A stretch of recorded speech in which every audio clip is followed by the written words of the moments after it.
Men hamshiraman MyCare ilovasidan buyurtmalarni qanday qabul qilaman? Hozir men sizlarga mutaxassislar buyurtmalarni ilova orqali qanday qabul qilish ketma-ketligini ko'rsatib beraman.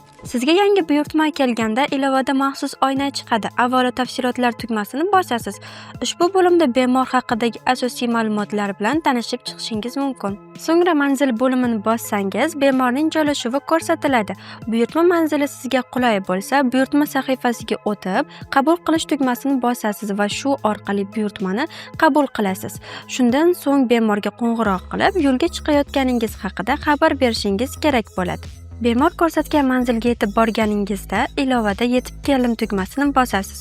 Ishni boshlashdan oldin ishni boshlash tugmasini bosib, xizmat ko'rsatishni boshlaysiz. Xizmat yakunlangach esa ishni yakunlash tugmasini bosib, buyurtmani yopasiz. Agar xohlasangiz, mijoz uchun qisqa izoh ham qoldirishingiz mumkin.